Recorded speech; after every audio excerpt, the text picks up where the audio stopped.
Welcome once again to explainingcomputers.com and to another video about classic PC hardware. In the last of these videos I looked at the Atari Portfolio, the first ever palm-top computer. This time I'm looking at this, a computer of a similar size, which is the Apple Newton MessagePad 110, which was one of the first ever personal digital assistants. So, let's have a closer look at the Apple Newton MessagePad 110. This is the second personal digital assistant made by Apple. The first was the Newton MessagePad 100. This is a slightly updated model. This was launched in March 1994, and it has quite a rubbery case. As you can see the Apple logo down here. If we flick the bottom there, you can open up and see the screen, and it closes shut. And one of the nice things about this, one of the things I really remember about it, is when you click it open there, look, like that, the hinge, quite cleverly, it's a sort of double hinge, if you can see that there, and it sort of hinges once, hinges again, folds around the back, and clicks on the back. Now, tablet manufacturers today, please take that. That's a really good system, because you've got an absolutely solid cover, which is completely out of the way when you don't need it, and then you open it up, flicks down. Why couldn't that be done on a modern tablet? Clearly it could. Let's compare this to a modern tablet. Here is a Samsung Galaxy Tab 2, I think mine is, about the same size as you can see. Clearly the tab is a lot thinner, but no protection at all. Newton does offer that protection. Anyway, other than that, what can I tell you about this device? Well, it has a stylus, and the stylus is quite clever because the stylus pulls out, and the stylus, look, is larger than the device. How can that be? Of course, it clicks back in, and if you can get it right, pushes down there. So it's got the stylus that works like that. Inside here, there is a processor, of course. This has an ARM 610 processor running at 20 megahertz. It's got 1 megabyte of RAM. It's got a 4 megabyte ROM that carries the Newton operating system. And the screen here, which as you can probably tell is a black and white screen, this screen is a 320 by 240 pixels, so it's not absolutely amazing in size.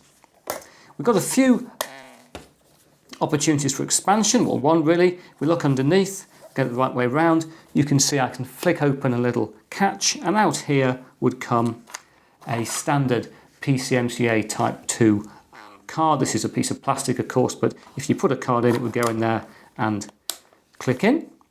And as you probably also notice on the bottom, on the back, there is a battery connector. So if we open that up, battery case rather, and we can put in 4 AA batteries. So why don't we put those batteries in, and then we can actually get the thing to work. So I'll flick in some batteries. Not very exciting to watch. Of course, there we are. These are nice green hybrid batteries. That's always good. Flick those in, and then if we close up the case, we'll be able to, oh, it's just made a noise. It's recognised it's got some batteries inside. If we can open it up, I'll flick it open and we'll actually see if we can make the thing work. Right, here we have the Newton running. As you can see, it thinks its backup battery is dead. I'm sure that's true. It was fitted in 1994. But the backup battery was very important because the Newton doesn't have flash-based storage, it has RAM-based storage, so if your main batteries go, your backup battery goes, the whole thing will of course lose all its data. The Newton very famously had handwriting recognition, so I'll try and try that out for you. Type hello, or write hello, and it comes out as hills, not quite right. It also had shape recognition, so if I do say a circle, second circle, or it's very helpful if you want to draw, say, lots of Venn diagrams. If you don't like what you've drawn, you can simply scribble it out and it will disappear. There we are. Now, of course, given that the handwriting recognition was not perfect, there was a built-in keyboard. You could bring that up and tap on the screen somewhere and just type something in. Have to capitalise yourself. No one has thought about auto-capitalisation on small screens at this point in time, and that would work, and we could do our hello accurately. It's a very Mac type interface. If I go up to the top to delete this note, we're in a notes application here. This is the default application. If we press delete,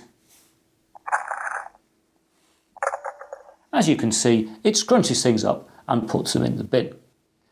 In terms of applications, the Newton also had a names application, which you could use to store names and addresses and things. I don't know who Bob Anderson is, but Bob Anderson appears in the Newton as default. You've always got one friend with your Newton.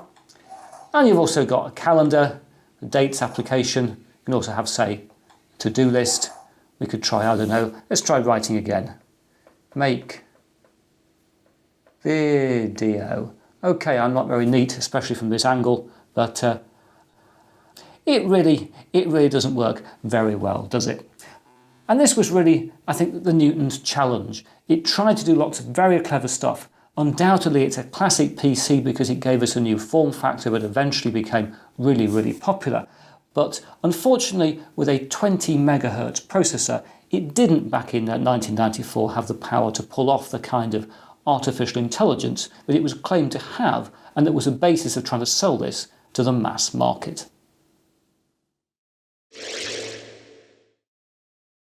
So there we have it, the Apple Newton MessagePad 110, the first piece of Apple hardware that I ever purchased, and also the last. In my next Classic PC video, I'm going to take a look at one of my favourite PCs of all time, which was the Psion 7. But now that's it for another video, and I hope to talk to you again very soon.